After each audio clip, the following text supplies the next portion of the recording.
अल्लाह के नाम से जो बड़ा मेहरबान नहायत रहम वाला है। अस्सलाम वालेकुम my dear students, I am Rifa Jahan from learning with Rifa Jahan YouTube channel. So as you all know that we are discussing the last chapter of FSC part 1 biology, and that is transportation.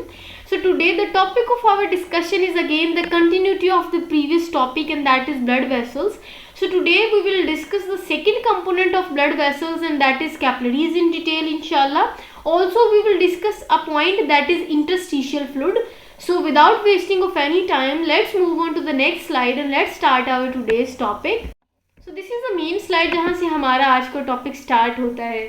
ऐसा है कि आज हमने कैपिलरीज को discuss करना है. जैसा कि आपको पता है कि आर्टरीज के फ़ौरन बाद मैंने आपको बताया था कि कैपिलरीज आती हैं. कैपिलरीज जो हैं, अगर मैं आपको इनकी थोड़ी सी जनरल इन्फॉर्मेशन बता दूँ या जनरल कैरेक्टरिस्टिक्स बता दूँ तो आपको ये सारे के सारे पॉइंट्स जो हैं वो बड़े आसान लगेंगे. अच्छा, पहली बात, कैपिलरीज ने क्या करना होता है? कैपिलरीज ने एक्सचेंज ऑफ मटेरियल करवाना होता है बिटवीन ब्लड एंड टिश्यूज. मतलब कि इन्होंने ब्लड और टिश्यूज के दरमियान एक्सचेंज ऑफ मटेरियल करवाना होता है. एक चीज़. दूसरी, अगर मैं आपको इनकी इंटरेस्टिंग एक इन्फॉर्मेशन बताऊं तो वो ये होगा कि ये आर्टरीज को वेन्स से मिलाती हैं. मतलब कि ये दरमियान में होती है. ब्लड वेसल का सेकेंड कंपोनेंट है, इसका मतलब ये दरमियान में आता है. इन्होंने क्या करना है? इन्होंने आर्टरीज को और वेन्स को आपस में मिलाना. ये ब्रिज है, ठीक है.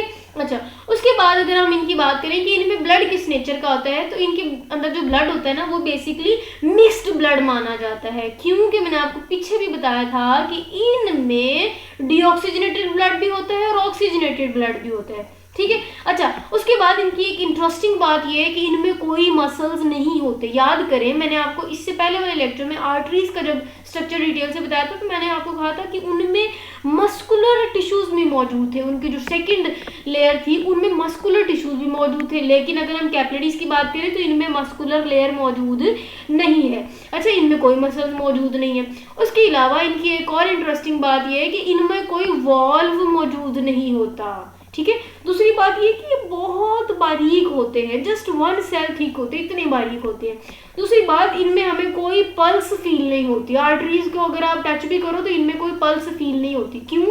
क्योंकि इनमें जो ब्लड फ्लो है वो बहुत स्लो होता है, ठीक है, बल्कि स्लोएस्ट होता है, ठीक है.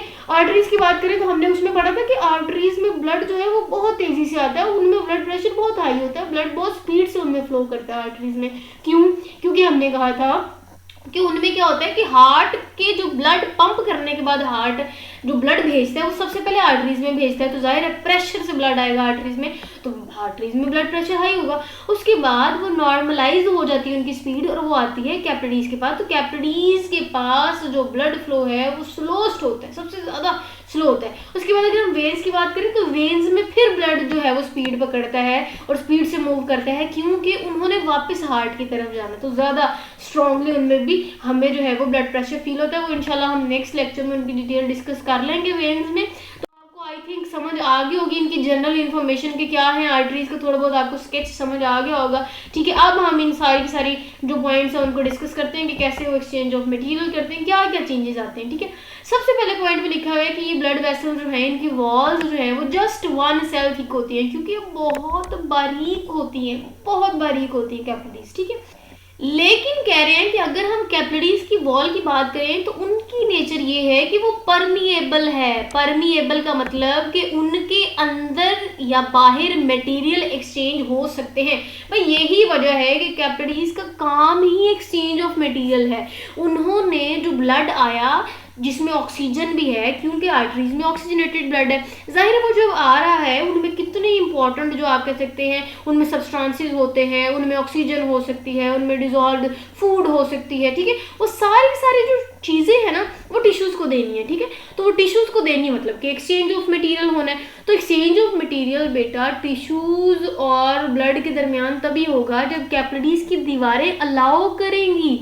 क्योंकि कैपिलरीज के अंदर ब्लड है. अब ब्लड के अंदर जो मटेरियल है वो तभी टिश्यूज तक जाएगा जब कैपिलरीज की वॉल उनको अलाउ करेगी अपने बाहर जाने के लिए. तो अलाउ करेगी. क्यों करेगी? क्योंकि उनकी नेचर परमिएबल है, ठीक है. परमिएबल का मतलब होता है कि वो अलाउ करते हैं सब्सटेंसेस को अपने अंदर बाहर जाने के लिए. ठीक है।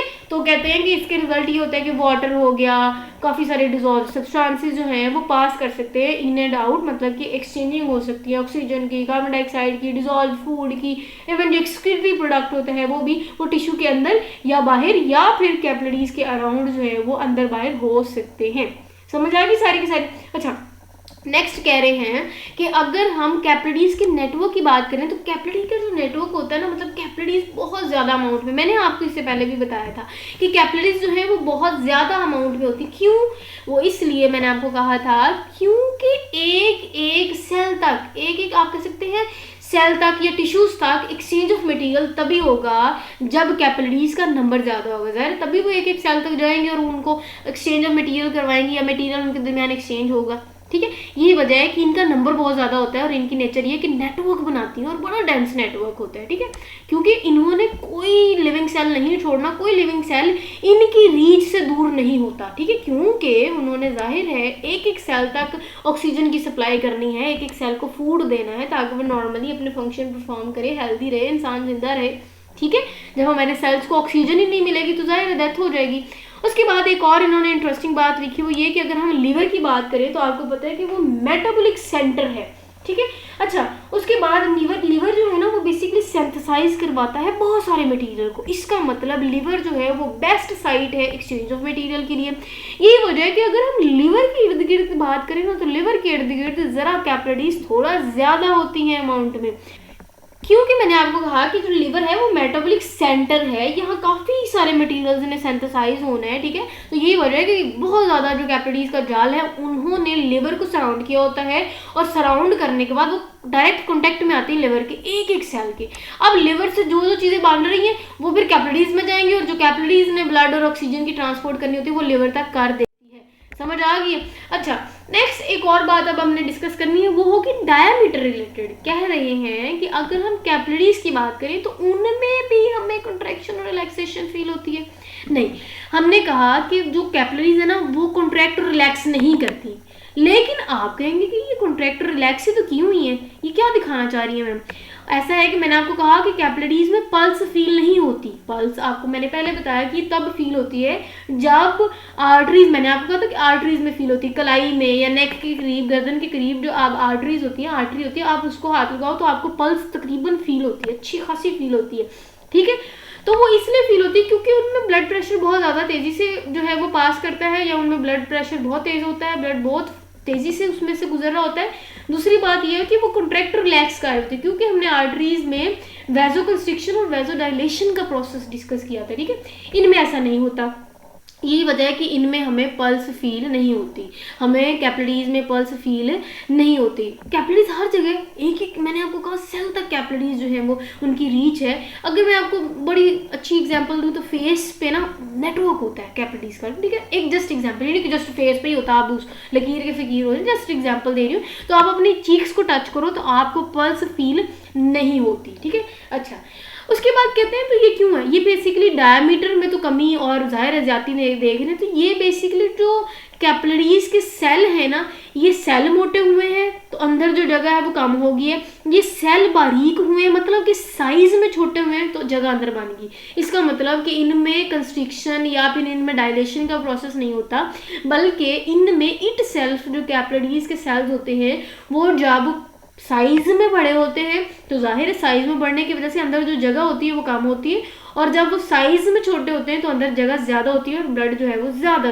तेज़ी से या ज़्यादा अमाउंट में पास करते हैं। अच्छा, नेक्स्ट कह रहे हैं कि एक तो नर्वस सिस्टम इसको कंट्रोल कर रहा होता है। ठीक है, दूसरा कह रहे हैं कि केमिकल्स इसको कंट्रोल कर रहे, तो उसके साथ साथ हिस्टामाइन का जिक्र कर रहे हैं। कहते हैं कि हिस्टामाइन ऐसा केमिकल है जब वो कैपिलरीज में आएगा तो वो कैपिलरीज को डायलेट कर देगा। ठीक है, कैपिलरीज रिलैक्स करेगी, मतलब इस तरह की कंडीशन होगी, फिर ज़्यादा से ज़्यादा जो है वो ब्लड फ्लो होता है। तो ये केमिकल्स स्पेसिफिकली उन्होंने मेंशन भी किया कि हिस्टामाइन जब केमिकल जो है वो ऐसा सिक्रीट होने के बाद कैपिलरीज में आएगा तो सेल जो है वो साइज में छोटा कर देगा, स्पेस बढ़ेगी और ज़्यादा से ज़्यादा ब्लड फ्लो होगा। ठीक है, तो केमिकल्स इनको कंट्रोल कर रही होती है। तो कहते हैं कि ये जो चेंज हमें डायमीटर का देखने में आता है, ये चेंज जो है वो basically shape of the cells control करे, मतलब शेप में वो चेंज आए तो वो ऐसे फील हो रहा था, मैंने अभी आपको बताया, मतलब कि सेल मोटे हुए, सेल बड़े हुए तो साइज कम हो गया अंदर, और सेल बारीक हुए, सेल छोटे हुए तो अंदर साइज बढ़ गया, मतलब कि अंदर जो जगह है वो बढ़ गई। ठीक है।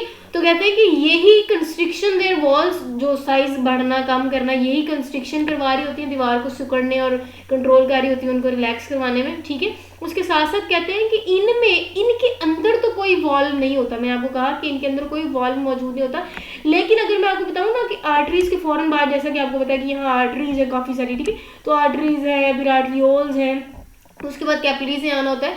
तो कहते हैं कि कैपिलरीज के अंदर तो कोई, आप कह सकते हैं, स्फिंक्टर मौजूद नहीं होता, कोई वॉल्व मौजूद नहीं होता, लेकिन आर्टरी और जहां आर्टरियोल्स के फौरन बाद कैपिलरीज में शुरू होना है तो प्री कैपिलरी, आप कह सकते हैं, स्फिंक्टर जरूर मौजूद होता है। मतलब कि आर्टरी के एंड और कैपिलरीज के शुरू होने से पहले एक स्फिंक्टर लगा होता है जिसको प्री कैपिलरी स्फिंक्टर बोलते हैं। इसका काम यही है, एक तो इन्होंने रेगुलेट करना होता है अमाउंट ऑफ ब्लड फ्लो, ठीक है, कि जाहिर है पीछे तो बहुत तेजी से आ रहा है, तो वो स्फिंक्टर की वजह से ना जो ब्लड फ्लो है वो स्लो हो जाता है, ठीक है।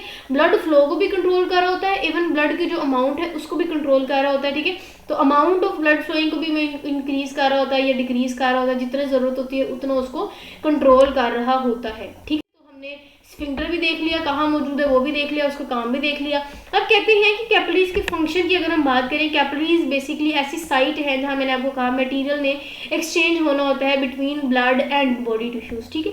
तो ये जो एक्सचेंज हो रहा है ना, तो ये तीन वजह से, ये तीन जरिए से हो रहा होता है। सबसे पहले एक्टिव ट्रांसपोर्ट या डिफ्यूजन। इसमें क्या होता है कि सिंपल जो कैपिलरी वॉल है ना, या जो सेल्स हैं कैपिलरी के वॉल्स के, जब हमने कहा जस्ट एक वन सेल ठीक होती है, सो वहाँ से जितने भी इम्पॉर्टेंट आप कह सकते हैं, और जैसा कि मटेरियल हो गया, जैसा कि ऑक्सीजन हो गया, फूड हो गया, तो वो क्या करेंगे, वो कैपिलरीज से निकल के सेल्स की तरफ जाएंगी, ठीक है। तो इसमें सिंपल एक्टिव ट्रांसपोर्ट का आपको पता है कॉन्सेप्ट, या फिर डिफ्यूजन का आपको कॉन्सेप्ट पता है कि जिसमें इंटरस्टिशियल फ्लूइड, मतलब कि इंटरस्टिशियल फ्लूइड को मैं डिटेल से आज ही आपको एक्सप्लेन करूंगी। वो बेसिकली ये होता है कि सेल से बाहर और कैपिलरीज के बाहर, मतलब कि सेल और कैपिलरीज के दरमियान जो स्पेस होती है ना, इस स्पेस में आके जब फ्लूइड थोड़ी देर के लिए रुकता है ना या जमा होता है, उसको हम कहते हैं कि वो इंटरस्टिशियल फ्लूइड होता है। क्योंकि हमने कहा कि कैपिलरीज की जो दीवारें हैं ना वो परमेएबल होती हैं, उनसे जो मटेरियल है ना वो बाहर रिश्ता रहता है, तो वो रिश्ते के ना, यहाँ जो इंटरस्टिशियल स्पेसेस है ना, मतलब कि जो टिश्यूज या सेल और फिर कैपिलरीज के दरमियान जो स्पेस होती है ना, तो वो वहाँ आके रुक जाता है, तो उसको हम कहते हैं इंटरस्टिशियल फ्लूइड। हम इसकी डिटेल आगे देख भी लेंगे। तो कहते हैं कि कैपिलरीज से मटेरियल का बाहर आना, या सेल से जितना के एक्सचेंज के लिए मटेरियल आना है वो बाहर आना, ठीक है। फिर वो जहाँ जाना है, मतलब कि अगर तो सेल से निकल के कैपिलरीज में जाना है तो वो मटेरियल कैपिलरी की तरफ चला जाएगा, और कैपिलरीज से जो निकल के इधर जाना है मटेरियल सेल की तरफ, वो उधर चला जाएगा। मतलब अगर मैं आपको यहाँ बताऊँ बड़ी आसान करके कि ये ऑक्सीजन और ये कार्बन डाइऑक्साइड है, सबसे पहले होगा ये कि एक्टिव ट्रांसपोर्ट के जरिए सेल से कार्बन डाइऑक्साइड निकल के अंदर आ जाएगी इधर इंटरस्टिशियल स्पेस में, और यहाँ से कैपिलरी से ऑक्सीजन निकल के बाहर आ जाएगी यहाँ। अब क्या करना है, अब दोनों चीज़ें आपको इंटरस्टिशियल फ्लूइड में नजर आ रही है, मतलब कि ऑक्सीजन भी और कार्बन डाइऑक्साइड। अब आपको पता है कि सेल से निकली हुई कार्बन डाइऑक्साइड ने कैपिलरीज में जाना है ताकि वो वेन्स में शामिल होकर दोबारा हार्ट की तरफ जाए। अच्छा, और जो ऑक्सीजन था वो आपको पता है कि कैपिलरी से निकला इंटरस्टिशियल फ्लूइड से है, तो अब उसमें सेल में जाना, तो अब इसको हम क्या देते हैं कि एक्सचेंज ऑफ मटेरियल। तो इसमें एक्टिव ट्रांसपोर्ट और डिफ्यूजन हो रही थी इस मैकेनिज्म के थ्रू, ठीक है। तो इंटरसेलुलर स्पेसेस हैं जो सेल के अंदर होती हैं, ठीक है। Endothelial lining of the wall of capillaries जो है वहाँ से निकल के तो एक्स्ट्रा सेलुलर फ्लूइड में आएगा, बाहर आएगा, वहाँ से एक्सचेंज होंगे सेल में। तो इस किस्म की आप कह सकते हैं एक्सचेंज भी देखी जाती है। लास्ट में वो कह रहे हैं कि सिंपल हमें एक्सोसाइटोसिस और एंडोसाइटोसिस की प्रोसेस भी देखने को मिलता है, ठीक है, कैविटी ऑफ कैपिलरीज में, जिसके थ्रू मटेरियल एक्सचेंज होता है। अब देखिए ना, जैसा कि मैं आपको बता दूं, एंडोसाइटोसिस का प्रोसेस होता है कि जिसमें मटेरियल सेल के अंदर जाता है, ठीक है, एंडोसाइटोसिस बोलते हैं। तो कैपिलरीज की जो कैविटी है उसके अंदर जब मटेरियल आएगा, मतलब कि अगर हम कार्बन डाइऑक्साइड की बात करें तो कार्बन डाइऑक्साइड ऐसा मटेरियल है, मटेरियल नहीं समझे ना, जिसने कैपिलरीज के अंदर जाना है। तो इसमें जब सेल के अंदर गई चीज तो वो मैकेनिज्म एंडोसाइटोसिस होता है। अब आपको पता है कि ऑक्सीजन ने या ग्लूकोज ने उसने कैपिलरी से बाहर जाना और सेल के अंदर जाना है, ठीक है। तो कैपिलरी से बाहर जाएगा एक्सोसाइटोसिस के प्रोसेस से, ठीक है। अच्छा, ये सारी पॉइंट भी समझ आ गई आपको। अब ये हमारी लास्ट स्लाइड है, उसके बाद आपकी मेरे से भी जान छूट जाएगी, इस टॉपिक के से भी जान छूट जाएगी। लेकिन आई होप आपको आज का टॉपिक बहुत इंटरेस्टिंग लगा होगा, क्योंकि है भी इंटरेस्टिंग भाई। अब हमने फर्दर ना डिटेल से डिस्कस करना है इंटरस्टिशियल फ्लूइड और एक्स्ट्रा सेलुलर फ्लूइड क्या होता है, कहाँ होता है, क्या नेचर है, ठीक है, उसमें क्या क्या चीज़ें आ जाती है। सबसे पहले तो आप समझे कि ये मैंने आपके साथ 3 जो है वो फ्लूइड की नेचर की जिक्र किया हुआ है और साथ साथ दिखाया भी हुआ है।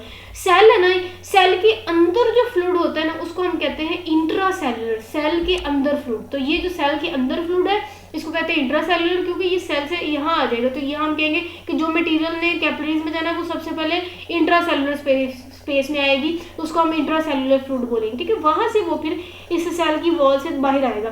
तो बाहर आएगा मतलब कि ये वो स्पेस है जो हम कहते हैं कैपिलरीज और सेल के दरमियान जगह है, जिसको हम इंटरस्टिशियल स्पेस बोलते हैं, ठीक है। तो उस इंटरस्टिशियल स्पेस में जो सेल से निकला हुआ मटेरियल या कैपिलरी से निकला हुआ मटेरियल आएगा उसको हम इंटरस्टिशियल फ्लूइड बोलते हैं। एंडोसाइटोसिस और एक्सोसाइटोसिस के जरिए से अंदर बाहर हो रहे होंगे, ठीक है। तो एक्स्ट्रा सेलुलर फ्लूइड और इंटरस्टिशियल फ्लूइड आपको डायग्राम से भी समझ आ गई होगी। फर्दर हम इनके पॉइंट्स भी देख लेते हैं, मजीद जो डिटेल है वो देख लेते हैं। कहते हैं कि जो प्रेशर होता है ना कैपिलरीज के अंदर, वो प्रेशर जो है वो मजबूर करता है लीकेज की तरफ। तो लीकेज क्या होता है, मतलब कि जो फ्लूइड है, जो ब्लड है, वो क्या करता है, वो उस कैपिलरी से रिस के बाहर आ जाएगा स्पेस में, ठीक है। तो वो जो स्पेस है ना, ये वो स्पेस है जो सराउंड करती है कैपिलरीज और टिश्यूज। मैंने अभी आपको बताया टिश्यूज और कैपिलरीज के दरमियान जो स्पेस है उसको कहते हैं, और यहाँ जो कैपिलरीज के अंदर मटेरियल है वो रिस के इधर आ जाएगी, ठीक है। तो इसको इंटरस्टिशियल फ्लूइड बोलते हैं, ठीक है। अच्छा, अब इसमें कहते हैं कि इनमें होता क्या है, बेसिकली इनमें वाटर भी हो सकता है, न्यूट्रिएंट्स हो सकते हैं, हार्मोन्स हो सकते हैं, गैसेज हो सकती हैं, वेस्ट हो सकते हैं, कुछ स्मॉल प्रोटीन्स हो सकती हैं। अच्छा, उसके बाद कह रहे हैं कि लार्ज प्रोटीन और रेड ब्लड सेल और प्लेटलेट्स जो है ये कैपिलरीज से बाहर नहीं जा सकते, क्योंकि हमने कहा कि कैपिलरीज की अगर हम वॉल की बात करें तो वो परमिएबल है, मतलब कि वो मटेरियल को अंदर बाहर आने देती है। लेकिन इसका ये मतलब नहीं कि हर चीज़ मुंह उठा के जब उसका दिल किया वो कैपिलरीज के अंदर आएगी और जिसका दिल किया वो कैपिलरी से बाहर जाएगा, नहीं। हाँ, एक यहाँ रिस्ट्रिक्शन है, वो रिस्ट्रिक्शन किन के लिए, वो ज़रा लार्ज साइज की जो चीज़ें होती हैं उनके लिए, ठीक है। उनमें आ जाती है प्रोटीन्स। तो प्रोटीन जो है वो कैपिलरीज से बाहर नहीं आ सकती, मतलब रिस के वो बाहर नहीं आती। तो एक्सचेंज ऑफ मटेरियल में कैपिलरीज जो है वो प्रोटीन्स को एक्सचेंज नहीं कर सकती, उसके अलावा रेड ब्लड सेल्स को एक्सचेंज नहीं कर सकती, प्लेटलेट्स को जो है वो एक्सचेंज नहीं कर सकती। तो ये जो लार्ज प्रोटीन है, रेड ब्लड सेल है, प्लेटलेट्स हैं, ये इंटरसेलुलर स्पेसिस में फिर नहीं आती कैपिलरीज वॉल से निकल के, ठीक है।